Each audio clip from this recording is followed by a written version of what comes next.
नमस्कार दोस्तों। आज है रविवार और हो चुके हैं शाम के 6 बज चुके हैं और 6 बजे हम लेकर आए हैं आप लोगों के लिए एक लाइव सेशन। इस लाइव सेशन में हम आज आपसे बात करेंगे मुग़ल आर्किटेक्चर के बारे में। ये जो मुग़ल आर्किटेक्चर है, इस मुग़ल आर्किटेक्चर में किस तरह से वास्तुकला जो है ये कहाँ से अपने पीक पे पहुंची, इसकी हम चर्चा करेंगे। देखिए, जैसा कि आपको पता है कि जो मुख्य रूप से शासक हुए हैं मुग़ल कालीन, उनमें अगर हम एक चार्ट बनाने की कोशिश करें आपके सामने, तो सबसे पहले हम रखेंगे बाबर को। बाबर के बाद हम रखेंगे हुमायूं को, यानी हुमायूं को। उसके बाद अकबर को, और अकबर के बाद फिर जहांगीर को, और जहांगीर के बाद शाहजहां को, और शाहजहां के बाद फिर औरंगजेब को। तो इस क्रम में अगर हम देखेंगे तो जो चार्ट बनेगा स्थापत्य का, वो कुछ इस प्रकार से है। यानी आप यहाँ पे एक चीज़ देखें कि जो सबसे पीक पे पहुँचता है, जो आर्किटेक्चर का जो क्रम है सबसे पीक पर पहुँचता है, वो किसके काल में पहुँचता है? ये है शाहजहां। शाहजहां के काल में जो आर्किटेक्चर है सबसे पीक पे पहुंचता है। लेकिन हमारी जो यात्रा होगी आज, हम बाबर से स्टार्ट करेंगे, हुमायूं से आगे चले बढ़ेंगे, बढ़ते हुए बाबर पहुंचेंगे, जहांगीर पहुंचेंगे, उसके बाद शाहजहां और फिर औरंगजेब पहुंचेंगे। तो इस क्रम को हम देखेंगे और यही हमारा आज की डिस्कशन का थीम होगी कि इसी चार्ट को हम डिस्क्राइब करते हुए चलेंगे। यहाँ पे हम बाबर से बात करेंगे, उसके बाद यहाँ पे हमारी बात होगी हुमायूं से, और उसके बाद यहाँ पे हम जहांगीर, फिर अकबर, फिर जहांगीर, उसके बाद शाहजहां, फिर औरंगजेब। तो आइए इसी क्रम को हम शुरू करते हैं। ये टोटल काल जो होगा, आपको बता दें दोस्तों, ये 1526 से लेके 1707 के बीच में जो आर्किटेक्चरल डेवलपमेंट हुए हैं इंडिया में, उसकी हम बात करेंगे। तो ये यानी स्टार्ट हमारी जो विशेषताएं होंगी मुग़ल कालीन, उसकी हम बात करें।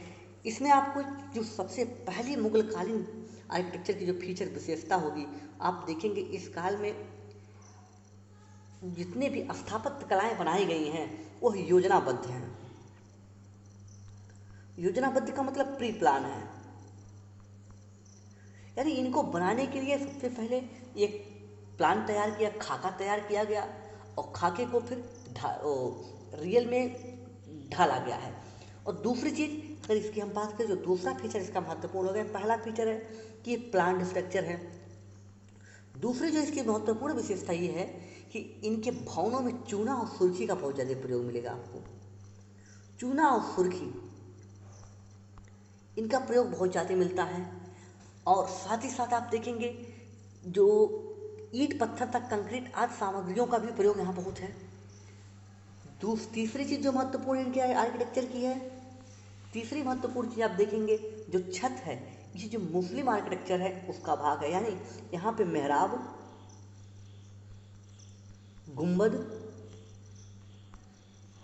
आर्क, इन सब का प्रयोग है।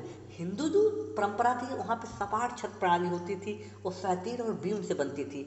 लेकिन यहाँ पे आप अधिकतर इमारतों में आप देखेंगे क्या कि ये मुस्लिम आर्किटेक्चर से बनी हुई है। सजावट के लिए हिंदू पद्धति का उपयोग हो रहा है, लेकिन उन्होंने सतीर और बीम का प्रयोग करके मुस्लिम आर्किटेक्चर को एक अलग लेवल पर ले आते हैं। और एक चीज़ और देखें, जो इसमें जो तकनीकी हुई है, वो जो तकनीकी का प्रयोग किया गया, जो टेक्नोलॉजी का प्रयोग किया गया है, इसमें आप देखेंगे मेहराबों में, गुम्बदों में, यहाँ पे डुअल गुम्बद बनाए जा रहे हैं, दोहरे गुम्बदों का प्रयोग हो रहा है। और इसको आप देख सकते हैं लाल की हुमायूं के मकबरे में आप देख सकते हैं ये। और जो सजावट की पद्धति है, यहाँ पे सजावट के लिए पिट्रा ड्यूरा एक पद्धति है, उसका उपयोग किया जा रहा है। पिट्रा ड्यूरा का उपयोग किया जा रहा है सजावट के लिए। अलग अलग पत्थरों की जालियाँ बनाई जा रही हैं, जालियों के अलावा चारबाग शैली से सजाया जा रहा है। तो ये पूरी एक बात थी जो जिनका ये प्रयोग कर रहे हैं। तो आइए एक सर्वेक्षण के तहत, एक सर्वे के तहत, हम जिस आपको जो स्ट्रक्चर दिखाया था कि मुग़ल से, बाबर से लेकर कैसे वो पीक पर पहुंचा और फिर आगे नीचे गया, इसकी हम चर्चा करते हैं। पीक पे वो पहुंचता है कहाँ पर? शाहजहां के काल में, जब वो ताजमहल का निर्माण कराता है, सुंदर आकृतियाँ करता है, और वहाँ की जो इमारतें हैं वो बोल पड़ती हैं, वो इमारतों से रोमांस करता है। तो इसकी हम आपसे चर्चा करेंगे आज। देखिए, बाबर का जो काल है, बाबर संघर्ष युक्त है। बाबर और हुमायूं का काल दोनों संघर्ष युक्त काल है। बाबर अभी भारत में आकर 1526 में अपने आप को स्थापित करने की कोशिश कर रहा है। जब इब्राहिम लोदी को युद्ध में हराता है, युद्ध में हराने के बाद वो अपने आप को भारत में स्थापित करने की कोशिश कर रहा है। इसी क्रम में आप देखेंगे वो लगातार युद्ध करता है। 1526, 1527, 1528, 1529 लगातार युद्ध करता है। और इस क्रम में आप देखेंगे कि वो घाघरा, चंदेरी ये सब युद्ध करने के बाद अपने आप को स्थापित करने, साम्राज्य को फैलाने के ही में ही लगा होता है। ऐसे में बहुत सारी संरचनाएं, इमारतें बनवाने का उसके पास स्कोप बहुत कम है। फिर क्या था? फिर बिल्कुल उसने बहुत कम बनवाई, लेकिन हाँ कुछ उसकी योगदान है कि आपको एक इमेज दिख रही होगी। एक देख रहे हैं, बहुत बहुत सारे बगीचे हैं, बगीचों के बीच में एक इमारत बनाई गई है। इस पद्धति को चार बाग पद्धति कहा जाता है।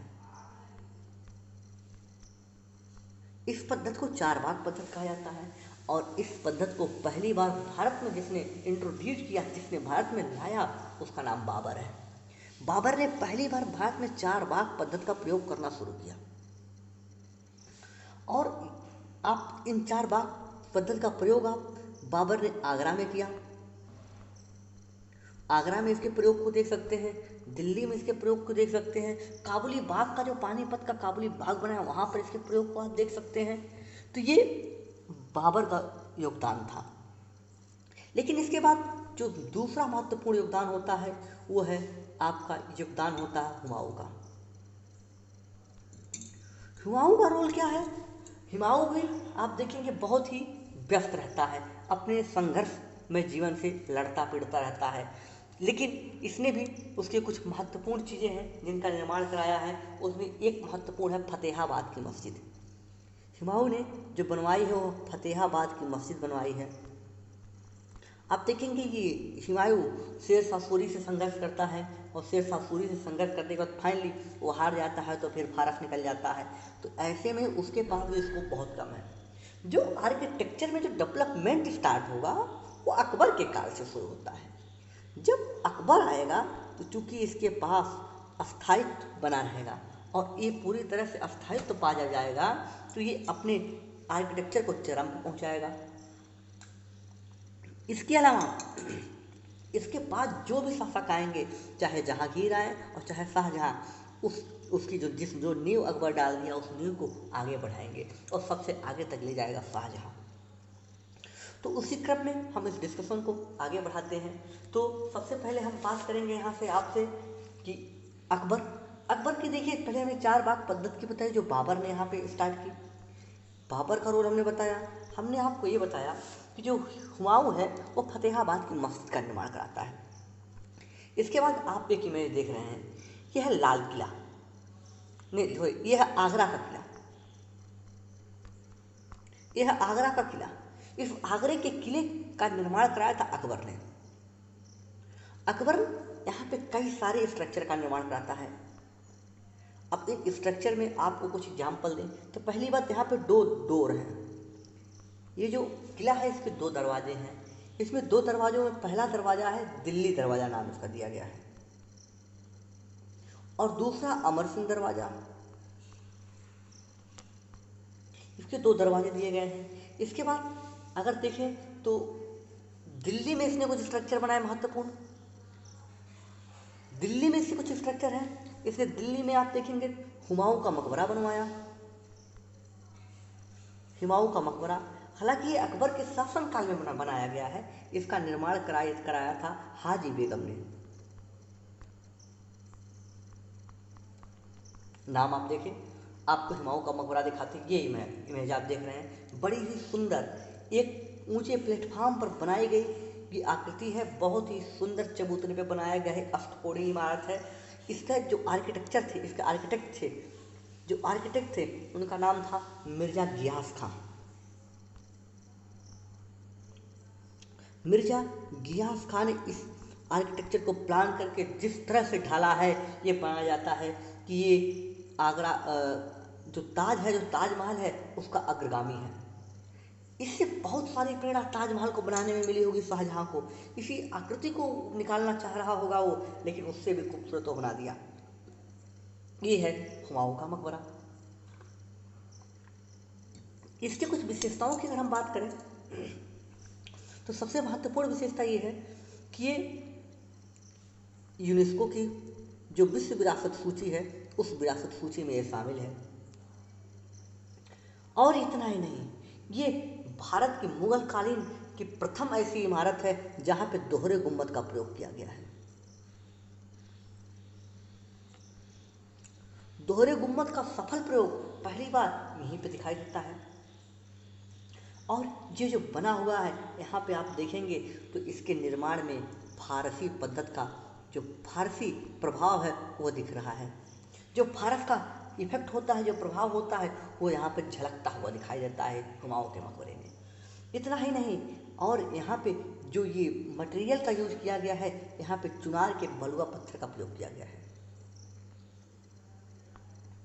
ये बलुआ पत्थर है, कहाँ का है? ये चुनार का वही बलुआ पत्थर जो अशोक ने अपने स्तंभों में लगवाने के लिए चुनार से मंगवाए थे। उसी प्रकार के बलुआ पत्थर का प्रयोग यहाँ हुमायूं के मकबरे में किया गया है। और यही रीजन है कि लाल रूप में, लाल ताजमहल के रूप में जाना जाता है ये। और ये अवस्थित है कहाँ? दिल्ली में। और आपको एक कुछ महत्वपूर्ण बात बताएं, यहाँ से अगर हम आगे बढ़ें तो जो महत्वपूर्ण स्ट्रक्चर है फतेहपुर सीकरी।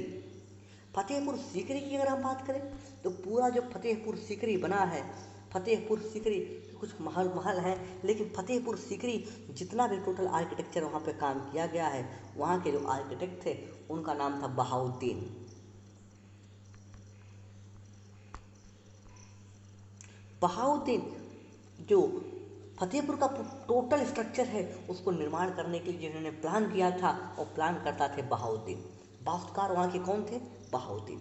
यहाँ पे आप देखेंगे तो यहाँ पे आपको मिलेगा मुख्य रूप से दीवाने आम, दीवाने खास। दीवाने आम जो है ये रेड कलर में है बलुआ पत्थर से, और जो दीवाने खास है ये शाही दरबार के लिए बनाया गया था, शाही डिस्कशन करने के लिए, और ये सफ़ेद संगमरमर का प्रयोग यहाँ पे खूब किया गया है। दीवाने खास धर्म, इसका जो प्रयोग होता था दीवाने खास का, इसका धर्म संसद के रूप में इसका प्रयोग किया जाता था, यानी जो धार्मिक बहस होती थी इसके रूप में इसका प्रयोग होता है। और अगर इसके अलावा हम फतेहपुर सीकरी की जो बात, अच्छा एक और खास महल बनाया गया था। खास महल ही एक ऐसा स्थान था जहाँ में अकबर ने झरोखा दर्शन देना प्रारंभ किया था। झरोखा दर्शन अकबर वहीं से देता था। लेकिन एक महत्वपूर्ण आकृति और जिसके बारे में आपसे कहीं भी कभी भी कैसे भी घुमाकर प्रश्न पूछे जा सकते हैं वो है पंचमहल। इसका नाम पंचमहल क्यों है? इस पर किसका प्रभाव है? तो देखिए, पहले हम प्रभाव की बात करेंगे। इस पे आपके जो हिंदू आर्किटेक्चर है उसका प्रभाव बहुत ज़्यादा है।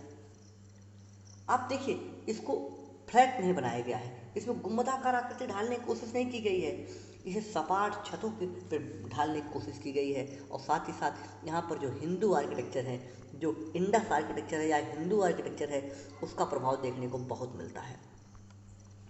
ये 5 मंजिला एक इमारत है। आप इसमें काउंट कर सकते हैं स्पष्ट रूप से 1 2 3 4 5। ये 5 मंजिला इमारत है और ये ऊपर से अगर देखेंगे तो ये पिरामिड के आकार से बनी हुई ऐसे आकृति है। ये पिरामिड आकार आकृति है। और दूसरी बात, अगर आपको दिख रहा होगा तो ये पूरे स्तंभ है, पिलर, ये टोटल पिलर पे खड़ी हुई, यानी स्तंभों पर खड़ा होता है आकृति, स्तंभों पर खड़ी हुई है, एक पूरा स्ट्रक्चर है। और इसे आप देखेंगे फतेहपुर सीकरी का हवा महल कहते हैं। क्यों कहा जाता है? आप इसके स्ट्रक्चर को देख के जान सकते हैं कि ये पूरा आर पार हवा जाने के लिए पारदर्शी बनाया गया है।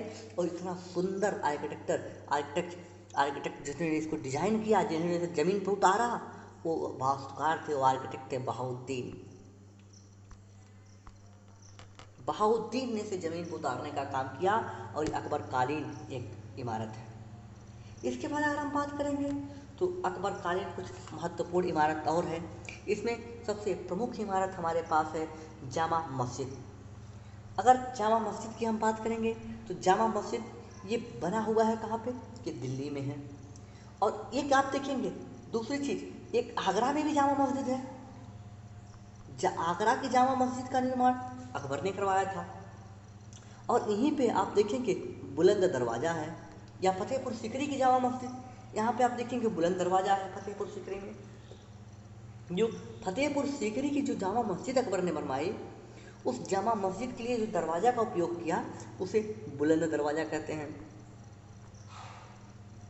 और यहीं पर आप देखेंगे इसी जामा मस्जिद के पास ही शेख सलीम चिश्ती की दरगाह है। वही शेख सलीम चिश्ती जो अकबर का जो पुत्र हुआ सलीम, जिनके आशीर्वाद से पैदा हुआ और जिनकी कुटिया में उसका जन्म हुआ था, इसीलिए उसका नाम सलीम रखा गया था। और दीन इलाही की घोषणा अकबर ने इसी जामा मस्जिद से ही की थी।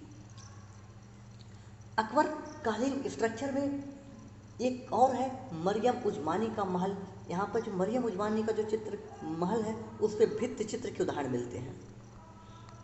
भित्ति चित्र, इतनी महत्वपूर्ण आकृतियाँ, इतने महत्वपूर्ण स्ट्रक्चर बने अकबर कालीन।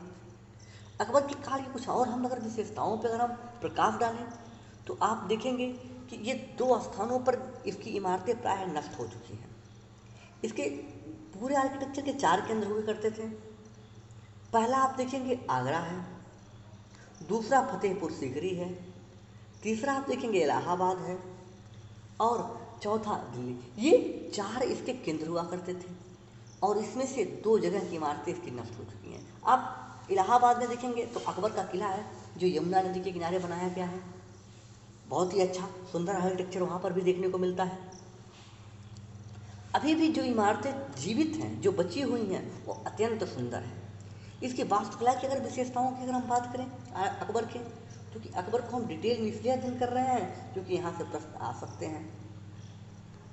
अकबर की अगर हम बात करें तो इसकी इमारतों में आप देखेंगे सबसे पहले ये प्लान स्ट्रक्चर बनाता था, जो हमने ओवरऑल पहले बताया था। इसके बहुतायत इमारतों में बलुआ पत्थर और संगमरमर का प्रयोग किया गया है। संगमरमर, बलुआ पत्थर का उपयोग बहुतायत है, लेकिन संगमरमर का उपयोग उसकी तुलना में कम है, लेकिन मिलता है कहीं कहीं। ये इमारतों के साथ एक सामंजस्य बनाने की कोशिश कर रहा था और अपने इमारतों में हिंदू तत्वों को शामिल करता था भरपूर। ये टोटल इस्लामिक आर्किटेक्चर को फोकस नहीं करता था, ये हिंदू और इस्लामिक के मिक्सचर को फोकस करता था और अपनी इमारतों को सौंदर्य यानी ब्यूटिफिकेशन करने के लिए वो तालाब, फव्वारे और चारबाग पद्धति का उपयोग करता था।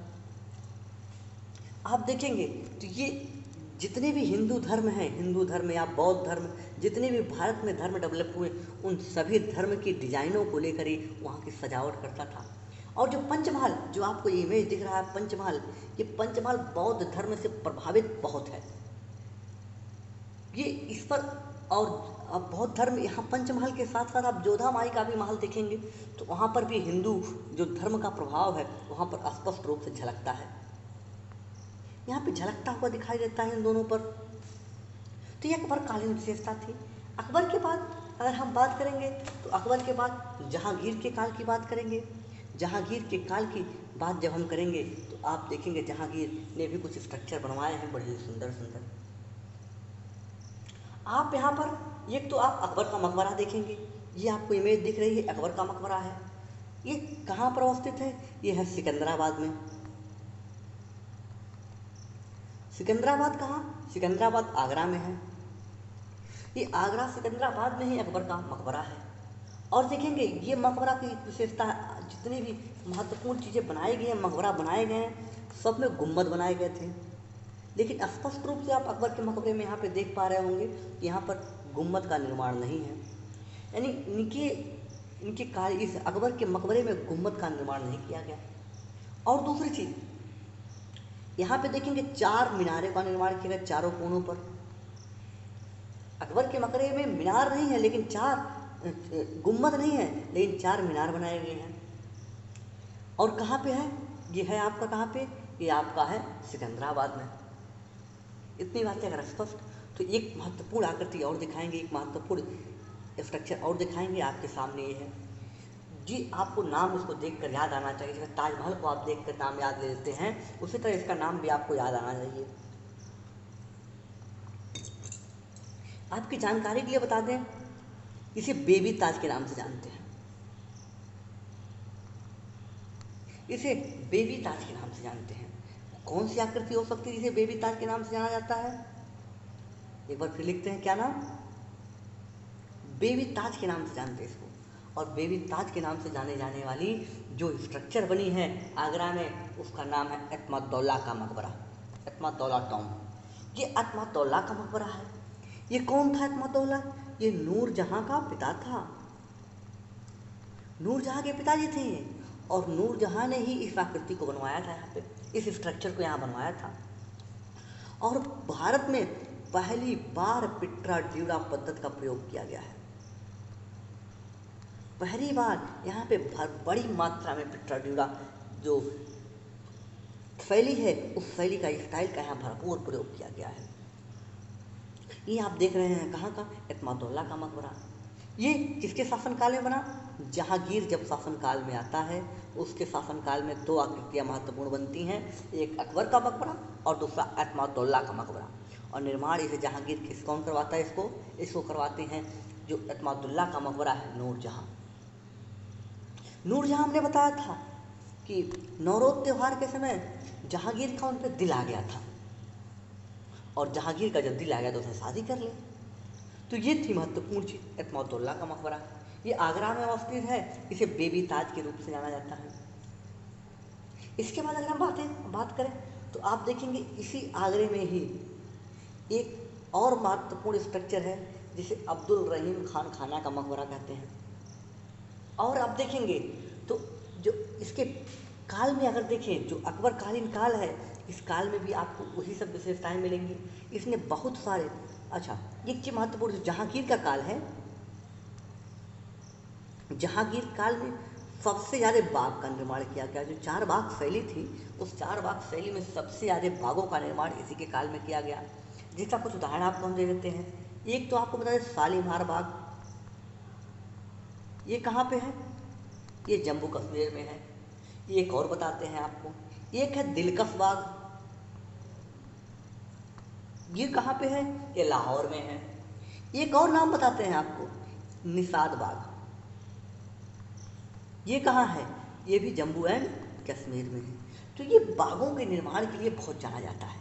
लेकिन इसके बाद हम जिस काल में पहुँचेंगे या जिस शासक के क्षेत्र में पहुँचेंगे, जिसकी स्ट्रक्चर की बात करेंगे, उसने मुगल आर्किटेक्चर को नीचे से लाकर एक स्वर्ण काल के रूप में पहुंचाया। इतना ही नहीं, अगर देखें तो जो शाहजहां का काल है, यानी हम बात करेंगे अब आपसे इसके निर्माता के बारे में। ये कौन है?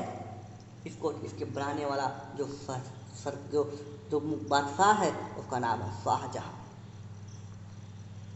शाहजहां के काल में सभी मुगलों में सबसे अधिक मात्रा में और अत्यंत भव्य मात्रा में स्ट्रक्चर का निर्माण हुआ, और जितने भी इमारतें बनी वो अत्यंत सुंदर बनाई, खूबसूरत बनी हैं। और उसके पहले, उसके बाद कभी भी ऐसी आकृतियां नहीं बनी। अगर मुगल आर्किटेक्चर में शाहजहां के आर्किटेक्ट की बात करें तो उसके पहले ना कभी कोई बना पाया और ना उसके बाद कभी कोई बनी, यानी दोनों में, यानी ये it is the apex level of the architecture. उसके पहले भी ऐसी कोई आकृति नहीं, उसके बाद में ये एपेक्स पे है, सबसे सर्वोच्च ऊंचाई छूने की कोशिश की है शाहजहां ने। इसीलिए यही फैक्टर है कि शाहजहां को काल को वास्तुकला का स्वर्ण काल कहते हैं। ये स्वर्ण काल है किसका? आर्किटेक्चर का। शाहजहां कालीन इमारतों की अगर हम बात करेंगे तो आगरा में हमने बात की, तो आगरा में इसने भी दीवाने आम दीवाने खास की बताई। और एक आगरा में मोती मस्जिद का निर्माण इसने कराया, मोती मस्जिद का निर्माण कराया, नगीना मस्जिद का निर्माण कराता है, और वहाँ पे मुसम्मन बुर्ज का निर्माण कराता है। और ये जितनी आकृतियाँ हमने बताई, ये सब आकृतियाँ आगरा के किले में कैद हैं।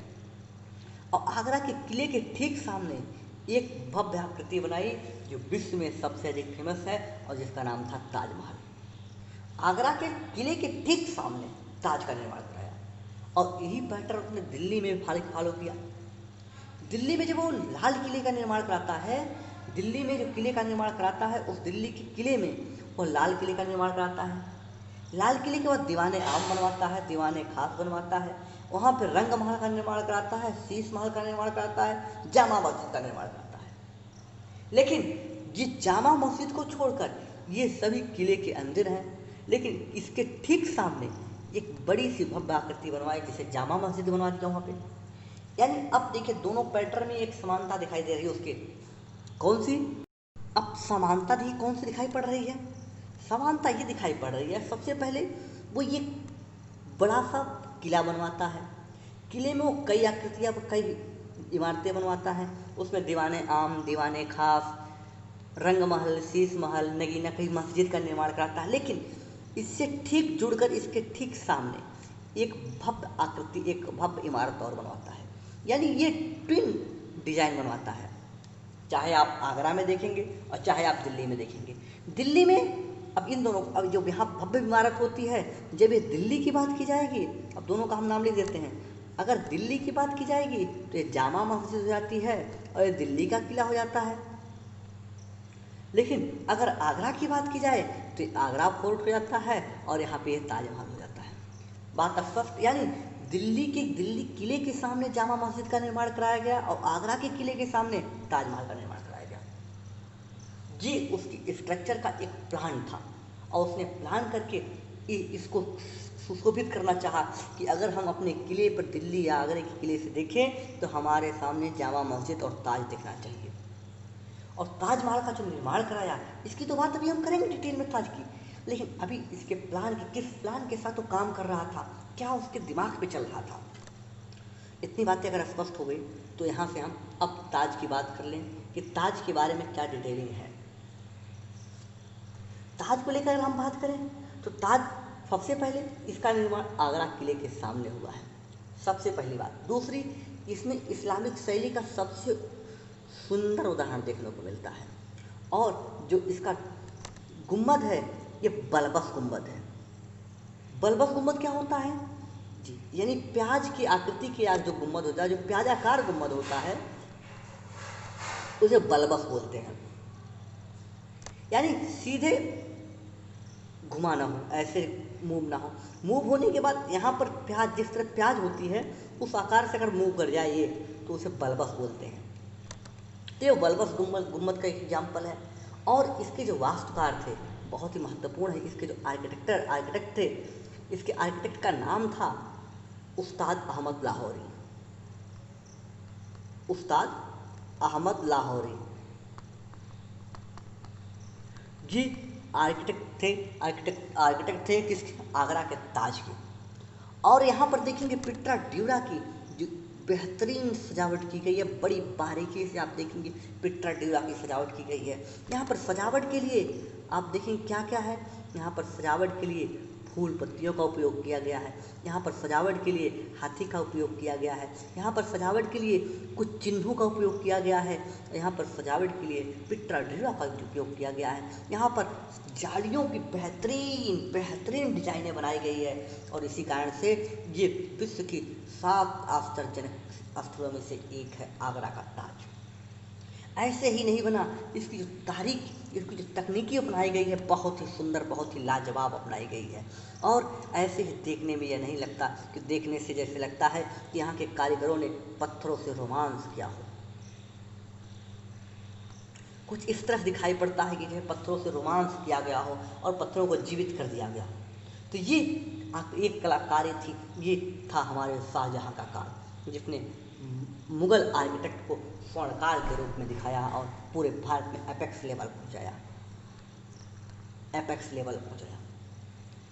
अब इसके बाद एक काल आता है औरंगजेब का। औरंगजेब के काल की अगर हम बात करेंगे तो उसके काल में बहुत सारी आकृतियाँ देखने को नहीं मिलती, लेकिन आगरा का जो किला है उसके भीतर वो मोती मस्जिद का निर्माण कराता है और बादशाही मस्जिद का निर्माण कराता है लाहौर में।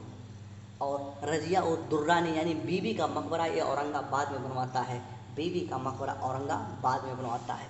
ये यहाँ से एक महत्वपूर्ण चीज़ जाननी है कि जो ये बीबी का मकबरा बनवाता है, ये बीबी का मकबरा आप देखें काले पत्थर का प्रयोग करके बनाया गया है और ये ताज की नकल करने की कोशिश की गई है, लेकिन ये सफल नहीं हो पाया, ताज की नकल नहीं कर पाया।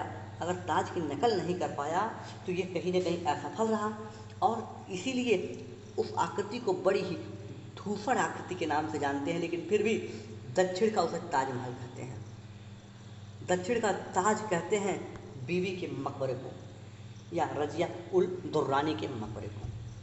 यहाँ तक बातें अगर स्पष्ट हो तो आइए पीपीटी देखेंगे एक बार, फिर आगे हम बढ़ेंगे। देखिए, हमने बाबर की बात की, हमने चारबाग शैली का प्रारंभ कराया, उसने बताया, हमने आगरा की मस्जिद का निर्माण कराया, आराम बाग का निर्माण कराया। पहले आगरा जब उसकी मृत्यु हुई थी तो आराम बाग में ही दफनाया गया था, फिर वहाँ से हटा कर उसे काबुल ले गया। हुमायूं की बात की, फतेहाबाद की मस्जिद का निर्माण कराया। अकबर सबसे महत्वपूर्ण है, उसने वही सुलह कुल की नीति लाई थी और उसी नीति के कारण आप देखेंगे इसका इसी नीति का प्रभाव उसके पूरे आर्किटेक्चर में दिखाई देता है। आर्किटेक्चर पे कहाँ, आर्किटेक्चर पे हिंदू, मोहम्मदन, बौद्ध, जैन सभी धर्मों के जो संकेत हैं, सजावट के चिन्ह हैं, उनका समावेश करता है अपने वास्तुकला में। उसी कारण देखेंगे ये हुमायूं का मकबरा का निर्माण कराता, हाजिम बेगम ने निर्माण कराया इसके शासनकाल में। मिर्जा गियास इसके आर्किटेक्चर की यूनेस्को की वर्ल्ड सूची में शामिल है। इसकी इमेज हमने आपको भव्य दिखाई थी, बलुआ पत्थर से बना हुआ, इस पर फारसी प्रभाव बहुत ज़्यादा दिखाई देता है। और फतेहपुर सीकरी की बात हमने की, फतेहपुर सीकरी में इसके आर्किटेक्ट बहाउद्दीन हुआ करते थे। इसने दीवाने आम, दीवाने खास बनवाया, खास महल का निर्माण कराया। पंचमहल की हमने डिटेल में बात की थी आपसे कि ये पिरामिडाकार एक बिल्डिंग है, 5 महल इसमें हैं, स्तंभों पर टिकी हुई है और ये सीकरी का हवा महल के नाम से जाना जाता है। मरियम उज़्मानी का महल बताया जो वित्तचित था। बीरबल का महल यहीं पर अवस्थित है जहाँ पर हिंदू प्रभाव देखने को सर्वाधिक मिलता है। जामा मस्जिद, इसका दरवाज़ा जो है वो बुलंद दरवाज़ा के नाम से जाना जाता था और यहीं पे शेख सलीम चिश्ती का मकबरा है। और दीन इलाही की घोषणा ये इसी जामा मस्जिद से करता था। इलाहाबाद का किला भी इसी ने बनवाया है। और ये सभी आपको जो आकृतियाँ हैं ये सब अकबर कालीन हैं। उसके बाद जहांगीर की बात की हमने की थी। जहांगीर को हमने बताया कि अकबर का मकबरा इसके शासनकाल में बना, लेकिन बनवाने का जो श्रेय है वो कहाँ पे है, कहाँ पे बना, पहले बना है सिकंदराबाद में। और दूसरी चीज़, इसमें मीनारों का निर्माण किया गया, लेकिन इसमें गुम्बद नहीं है। ये 5 मंजिला है, गुम्बद का निर्माण नहीं किया गया। ध्यान से, गुम्बद इसमें नहीं है। आप कंफ्यूज हो जाएंगे कि इसका गुम्बद बल्बस है या कैसा है, लेकिन गुम्बद का निर्माण ही नहीं किया गया वहाँ पे। दूसरी चीज़, एतमाद दौला का जो मकबरा है ये इसे बेबी ताज के नाम से जानते हैं। ये आप याद रखिएगा, इसे बेबी ताज के नाम से जानते हैं। ये यहाँ पे इसका निर्माण नूरजहाँ ने कराया था। पिट्टा ड्यूरा का यहाँ पे सबसे अधिक और बेहतरीन एग्जाम्पल देखने को मिलता है। ताजमहल अगर आगरा में ना होता तो सर्वाधिक पर्यटक इसी को देखने जाते। ये इसका दुर्भाग्य है कि ये ताजमहल के पास ही अवस्थित है, नहीं तो one of the best building होती है जहाँ पर पर्यटन स्थल बहुत होते हैं। अब्दुल रहीम खान खाना का मकबरा यहीं पे है। इसके काल में बाग बगीचों का निर्माण किया गया बहुत ज़्यादा, जहाँ पे हमने बताया शालीमार, निषाद बाग, दिलकश बाग का हमने आपको एग्जाम्पल दिया। इसके बाद आता है काल, वही काल जहाँ पर मुग़ल आर्किटेक्चर एपेक्स लेवल पहुँचती है और छूती है एकदम चरम को। विश्वकालीन इमारतें यहाँ पर बनाई जाती हैं जो विश्व में अचंभित या अजूबे के रूप में सामने आती हैं। ऐसी इमारतें बन रही हैं यहाँ पे। अब देखिए शाहजहाँ ने क्या क्या बनवाया। आगरा में दीवाने आम, दीवाने खास, मोती मस्जिद, नगीना मस्जिद, ये आगरा के किले में इसका निर्माण कराया है। लेकिन किले के ठीक बाहर बनवाता है ताजमहल का निर्माण कराता है। और ताजमहल इस्लामिक शैली का बना हुआ एक निर्मित है। उस्ताद अहमद लाहौरी इसके आर्किटेक्ट थे। संगमरमर की जालियाँ, पिट्टा ड्यूरा का यहाँ प्रयोग है। और ऐसे ही दिल्ली में करता है इसी पैटर्न को। दिल्ली का किला बनवाता है, उसमें वो निर्माण कराता है दीवाने आम, दीवाने खास, रंग महल, शीश महल, और उसके ठीक सामने निर्माण कराता है जामा मस्जिद का। जामा मस्जिद बहुत बड़ी एक मस्जिद हुई और उसमें लगभग जो भारत की है सबसे बड़ी मस्जिदों में सबसे बड़ी मस्जिद है। इतनी हमने बात आपसे की। उसके बाद हमने आपसे बात की औरंगजेब की। औरंगजेब को हमने बताया कि क्या निर्माण कराया, उसने मोती मस्जिद का निर्माण कराया, बादशाही मस्जिद का निर्माण कराया, रजिया और दुर्रानी यानी बीबी का मकबरा कराया जो इसके लिए सबसे महत्वपूर्ण है। और मोती मस्जिद कौन, लाल किले के भीतर की मोती मस्जिद और अन्य नहीं। अब देखें, और ये ताजमहल की नकल करने की कोशिश की थी, काले पत्थरों का निर्माण किया, क्योंकि ताजमहल में सफ़ेद संगमरमर का प्रयोग किया गया था। इसने सोचा कि हम काले का बनाएंगे, देखते हैं इससे भी सुंदर बनेगा, लेकिन ये उसका जो प्लान होता है, एक्सपेरिमेंट होता है, वो पूरी तरह से फेल होता है और ये बड़ी धूसर बड़ी फूहड़ आकृति बनती है, लेकिन फिर भी इसे दक्षिण का ताजमहल के नाम से जाना जाता है। इसके बाद अगर हम बात करें तो अब बात करेंगे, हमने आर्किटेक्चर की टोटल बात हमने कर ली है। थोड़ी सी कुछ बातें हमें करनी है जो टॉपिक है साहित्य का, तो डायरेक्ट हम पीपीटी से साहित्य की आपसे चर्चा करेंगे क्योंकि टोटल फैक्चुअल है। मुगल कालीन साहित्य, बाबरनामा की रचना बाबर स्वयं करता है, एक आत्मकथा है। आईने अकबरी की रचना करने वाले हैं अबू फजल। अबू फजल की अगर हम बात करें आईने अकबरी की, तो आईने अकबरी में चर्चा की गई है इतिहास की, उस कालीन इतिहास की बात की गई है आईने अकबरी में। और आईने अकबरी एक बहुत अच्छा स्रोत है, एक बहुत अच्छा सोर्स है जहाँ से हम इतिहास को जान सकते हैं, हिस्ट्री को जान सकते हैं। इसके बाद जो दूसरी महत्वपूर्ण है तुजुके बाबरी, ये तुजुके जहांगीरी, तुजुके बाबरी तो बाबरनामा हो गई, तुजुके जहांगीरी इसकी रचना जहांगीर ने स्वयं की थी, ये भी एक संस्मरण है या आत्मकथा है। और 2 बाबरनामा लिखे गए हैं आपको, इसलिए दोनों का हमें ही नाम लिख दिए हैं। एक बाबरनामा अबू फजल ने लिखी जो इतिहास से डिपेंड है, और दूसरी अकबरनामा, 2 अकबरनामा लिखी गई है, एक अबू फजल ने लिखी है और एक अकबरनामा लिखी है फैजी सरहिंदी ने, दोनों भाई थे। हुमायूं नामा की रचना गुलबदन बेगम ने की थी, और उसके बाद पातशाह नामा लिखे हैं अब्दुल हमीद लाहौरी ने, और फुतुहते आलमगीरी लिखा गया है, इतिहास की एक बुक है ये, इसे लिखे हैं ईश्वर दास नागालैंड ने, ईश्वर दास नागौर ने। फतवा ये आलमगीरी औरंगजेब ने लिखा है। शाहजहांनामा इनायत खान ने लिखा है। मजूम बहरीन तारा सिकोह ने लिखा है, इसमें बहरीन जो पोर्ट है उसकी बात की गई है, 2 समुद्रों के मिलन की चर्चा की गई है। हुमायूं नामा एक और है, गुलबदन बेगम के अलावा लिखी गई है, गुलबदन बेगम ने एक लिखी है और दूसरा लिखा गया है ख्वाज आमेर ने लिखा है। उसके बाद जो मुगल कालीन कुछ इतिहास जो अन्य रचनाकार हैं उसमें केशव दास है। केशव दास की 2 प्रमुख रचनाएं हैं, एक है कवि प्रिया और दूसरा रसिक प्रिया।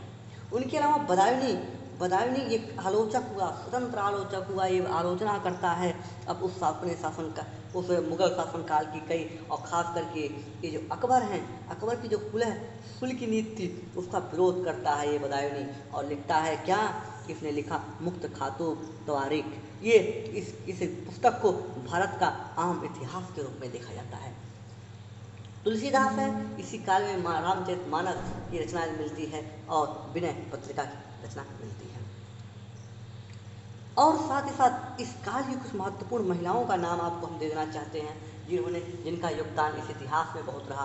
आप देख सकते हैं गुलबदन बेगम को, जिन्होंने अकबरनामा लिखा, नूरजहां को, जिन्होंने पूरी राजनीति को बदल कर रख दिया, और उतना ही नहीं 2 शासकों की राजनीति, एक तो शाहजहां और दूसरे औरंगजेब तक को शासन बनाया, और जहांगीर के शासनकाल में हस्तक्षेप तो कर ही रही थी।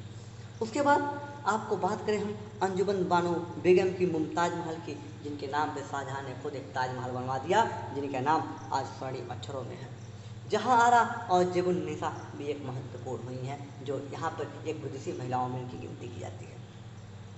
इसके बाद हम जिस टॉपिक पे मूव करेंगे वो टॉपिक है उत्तरकालीन मुगल, यानी हम मुगलों की बात करेंगे। यहाँ से प्रश्न तो आने की संभावना जो है उसकी केवल हम उन्हीं की चर्चा करेंगे, यहाँ पे डिस्कशन का कोई स्कोप नहीं बचता, डिस्कशन का कोई स्कोप नहीं है, लेकिन यहाँ पे टू दी पॉइंट हम केवल उन्हीं को बात करते चले जाएंगे जो हमारे लिए ज्ञान वृद्धि से महत्वपूर्ण होंगे।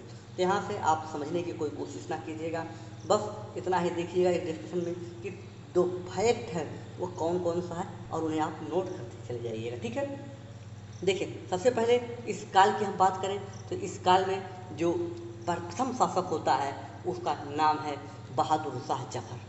पर बहादुर शाह जफर का मतलब क्या है, औरंगजेब का जो पहला उत्तराधिकारी 1707 में जब औरंगजेब की मृत्यु हो जाती है तो 1707 में जो सत्ता में आता है उसका नाम था बहादुर शाह जफर। ये 1707 से लेकर 1712 तक सत्ता में रहता है, ये 5 सालों में, और सबसे वृद्ध अवस्था में शासक बनने का जो इतिहास है इसी के नाम पे जाता है। ये 65 साल की उम्र में सत्ता पाता है, और इसे एक महत्वपूर्ण जो इतिहासकार थे काफी खां ने लिखा है कि ये कहा है कि ये शाहें बेखबर हैं, शाह ये बेखबर, यानी इनके साम्राज्य से कोई चिंता नहीं होती थी क्या हो रहा है राज में, और इसीलिए इन्हें शाहें बेखबर के नाम से जाना जाता है।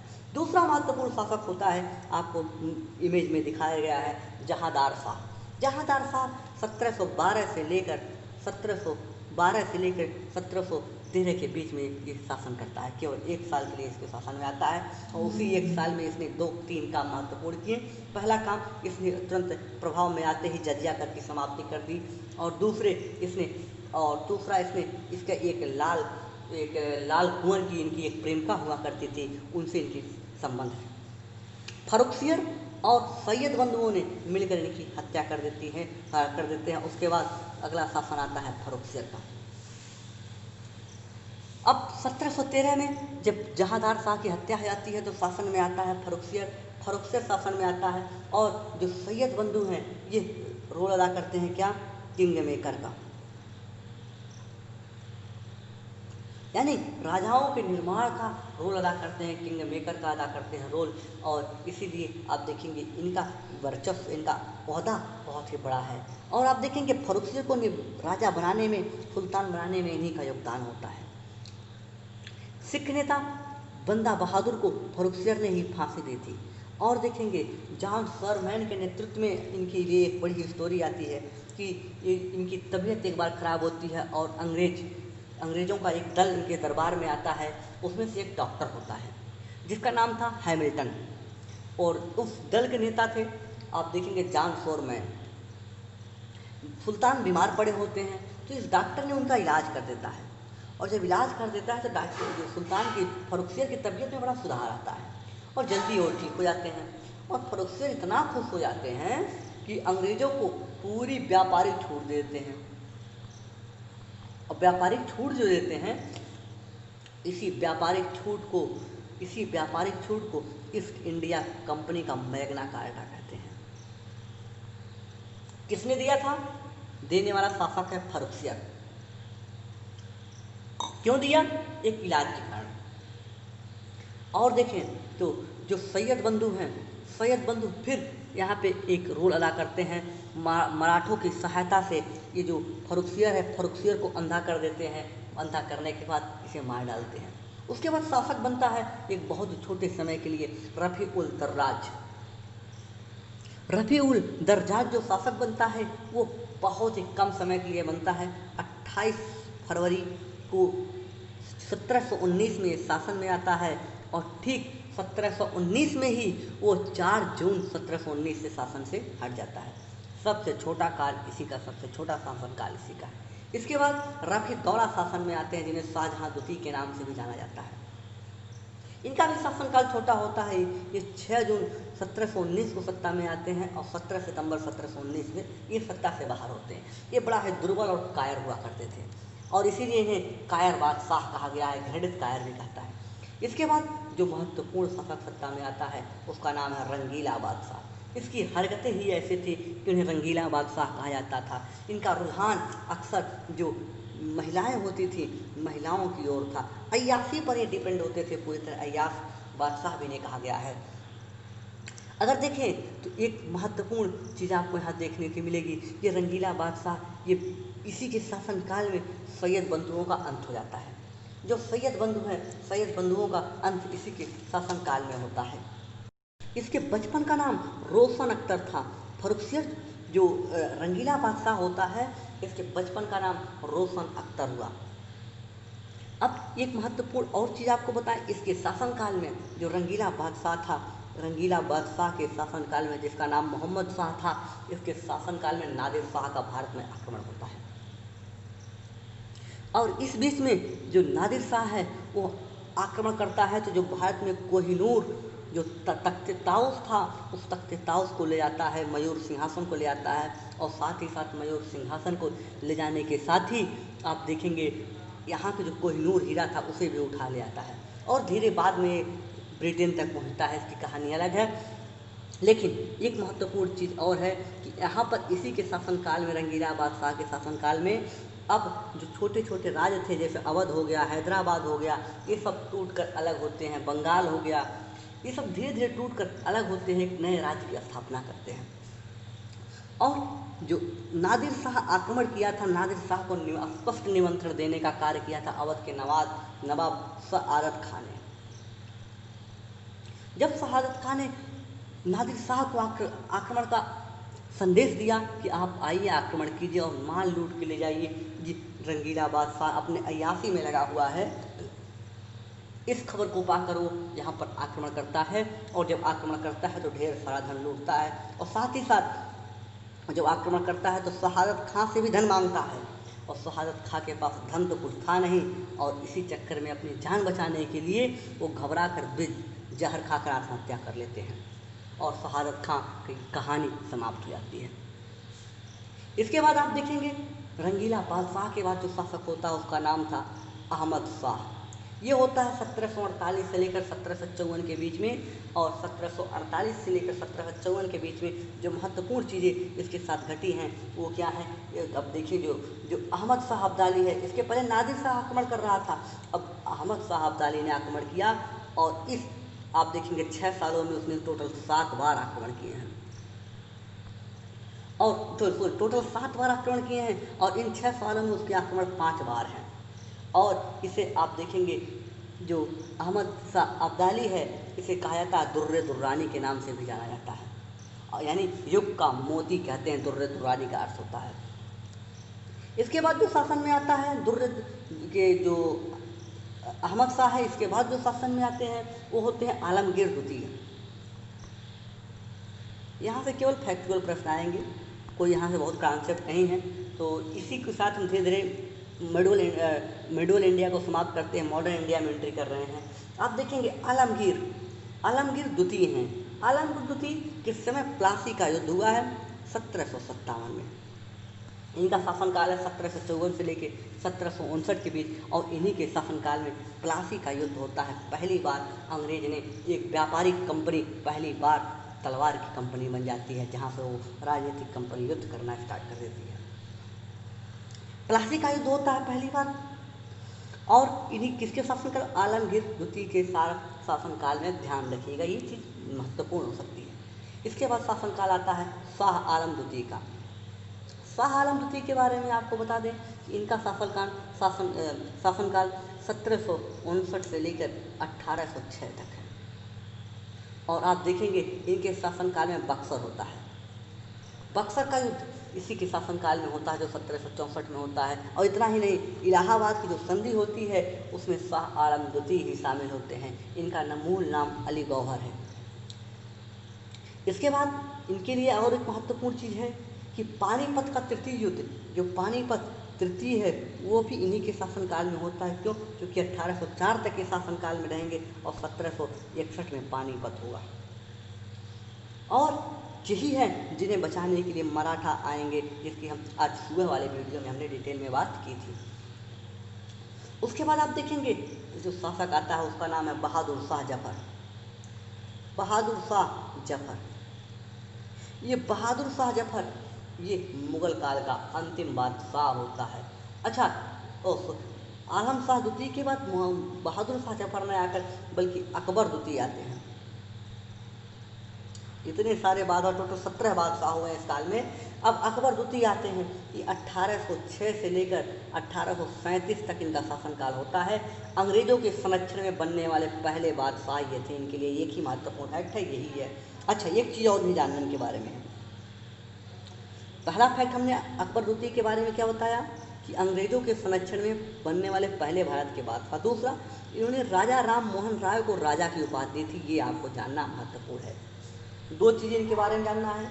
अकबर द्वितीय ने राजमोहन को राजा की उपाधि दी थी। दूसरी चीज़ जो जानना है, ये अंग्रेजों के हस्तक्षेप से अंग्रेजों के शासनकाल में पहले शासक बनने वाले मुगल शासक हैं। इसके बाद शासन आता है बहादुर शाह जफर का। बहादुर शाह जफर का शासन होता है 1837 से लेकर 1858 तक। आप एक इमेज देख सकते हैं, ये है बहादुर शाह जफर। बहादुर शाह जफर आप इस हालत से इस हालत तक कैसे पहुँचते हैं, इसकी कहानी तो कभी और चर्चा करेंगे जब हम अंग्रेज़ों के शोषण की बात करेंगे, या 1857 रिवोल्ट की बात करेंगे, 1857 रिवोल्ट की बात करेंगे, तब इसकी हम बात करेंगे। लेकिन अभी आप इतना ही जानें कि ये एक शासक से इन्हें एक कुटिया में एक छोटी से 10 बाई 10 के कमरे में लाने का काम हमारे ये जो ईस्ट इंडिया कंपनी ने किया था, अंग्रेजों ने किया था। ये मुगल काल के अंतिम बादशाह थे और ये इनकी जो प्रकृति थी बड़े ही शायराना हुआ करते थे, बड़े शायरबाज हुआ करते थे और इसीलिए इनका नाम जफर पड़ा था। 1857 की क्रांति में इन्होंने साथ दिया था, 1857 की क्रांति में, अतः इन्हें देश निष्कासित किया था अंग्रेजों ने और भेजा था रंगून। रंगून भेजने के साथ ही इन्हें पेंशन पर रखा था और पेंशन दे रहे थे रंगून में रखकर। और ये आपको जो इमेज दिख रही है ये लास्ट टाइम की इमेज है। हुक्का पीने के बाद रात में इनकी मृत्यु हो जाती है और तब जाकर जब एक ब्रिटिश पत्रकारों को पता चलता है कि एक बहुत बड़े बादशाह की मृत्यु हो गई, मुगल सम्राट की मृत्यु हो गई, तो जब दरवाज़ा खोला जाता है तो इस अवस्था में पड़े होते हैं और यही वो पिक है, यही वो फोटो है जिसे कैद किया गया अंतिम बार। और यही थे मुगल बादशाह बहादुर शाह जफर। 1862 में इनकी मृत्यु होती है। ठीक है दोस्तों, तो आज के वीडियो में रुकेंगे यहीं पर। 6:52 हो चुके हैं। मिलेंगे आपसे अगली वीडियो में, तब तक के लिए रमेश चंद्र का प्रणाम स्वीकार करें। जय हिंद, जय भारत। अच्छा जी, पीपीटी आपको देखनी है, देख लीजिए पीपीटी जल्दी से। देखिए, औरंगजेब के उत्तराधिकारी आपको हमने जितना बताया, बहादुर शाह जफर है, 65 वर्ष की अवस्था में शासक बनते हैं। साफी खान ने शाह बेखबर का ना उदाहरण दिया है। और बहादुर जहांदार शाह होते हैं उन्हें जजिया कर को समाप्त किया। इनकी प्रेमिका लाल कुंवर थी और फर्रुखसियर और सैयद बंधुओं ने मिलकर इनको मार देते हैं। फर्रुखसियर उसके बाद शासन में आता है। सैयद बंधु अब्दुल्ला खां और हुसैन अली जो होते हैं किंग मोकर का रोल अदा करते हैं और सिख नेता बंदा बहादुर को इन्होंने फांसी पर दिया था। और अगर देखें जॉन सर जिसकी कहानी हमने बताई थी, हेलमिंटन आता है और इनके इलाज कर देता है, जिसके कारण कि इन्हें ईस्ट इंडिया कंपनी का मैग्ना कार्टा बढ़ा है, ये रियायत देते हैं उनको और उन्हें मैग्ना कार्टा के रूप में जाना जाता है। सैयद बंधुओं ने मराठा के साथ मिलकर इनको अंधा करके इनकी जान ले ली थी। उसके बाद रफ़ी उद दर्राज को शासक बनाया था। बड़ा छोटा शासनकाल था इनका। और उसके बाद शाहजहाँ द्वितीय आता है शासनकाल के लिए, इसका भी शासनकाल बड़ा ही छोटा होता है। उसके बाद मोहम्मद शाह आते हैं, रंगीला बादशाह के नाम से जानते हैं। इनके बारे में अगर कुछ जानना है तो आपको इनका नाम था रोशन अख्तर और ये सैयद बंधुओं का अंत करते हैं। और इतना ही नहीं, इनके शासनकाल में नादिर शाह का आक्रमण होता है और कोहिनूर हीरा ये लेकर चले जाते हैं। अवध के नवाब शहादत खान ने नादिर शाह को आक्रमण करने के लिए निमंत्रण भेजा था और अंत में देखेंगे ये खुद विष खाकर आत्महत्या करते हैं। उसके बाद अहमद शाह शासक बनता है। अहमद शाह को लेकर देखेंगे तो यहाँ पर अहमद शाह अब्दाली ने आक्रमण किया था, जिसे दुर्रे दुर्रानी के नाम से जाना जाता है। इसके बाद आप देखेंगे आलमगीर द्वितीय का आक्रमण होता है, आलमगीर द्वितीय का शासन होता है, इसी काल में प्लासी का युद्ध होता है। शाह आलम द्वितीय उसके बाद आते हैं, इनका नाम मूल अली गौहर था। और बक्सर और पानीपत दो महत्वपूर्ण घटनाएं इनके काल में होती हैं। उसके बाद अकबर द्वितीय, जिनके लिए दो चीज़ें जानना महत्वपूर्ण है, एक राजा राम मोहन को राजा की उपाधि और दूसरा अंग्रेजों के संरक्षण में बनने वाले पहले शासक। अंतिम मुगल बादशाह बहादुर शाह जफर होते हैं, जिन्हें बहादुर द्वितीय के नाम से जाना जाता है। और ये 1857 की क्रांति में भाग लेते हैं, अतः इन्हें अंग्रेजों ने रंगून निष्कासित कर दिया था और रंगून में इनकी 1862 में मृत्यु हो जाती है। और इस तरह से मुगल सत्ता पूरी तरह से समाप्त हो जाती है और जो मुगल शासन का अंतिम कील थी वो भी जंग के कारण समाप्त हो जाती है। तो रुकेंगे आज यहीं पर, मिलेंगे आपसे अगले वीडियो में। हमें दीजिए आज्ञा। हाँ, जिन मित्रों ने अभी तक हमारे चैनल को सब्सक्राइब नहीं किया है सब्सक्राइब कर लें। अगर हमने बहुत तेज़ी से इधर कवर किया है टॉपिक को तो आप रुक कर जो पीपीटी है आप उसे देखकर अपने नोट्स को प्रिपेयर कर लें। ठीक है दोस्तों, तो रुकेंगे हम यहीं पर, मिलेंगे आपसे अगले वीडियो में। जय हिंद, जय भारत।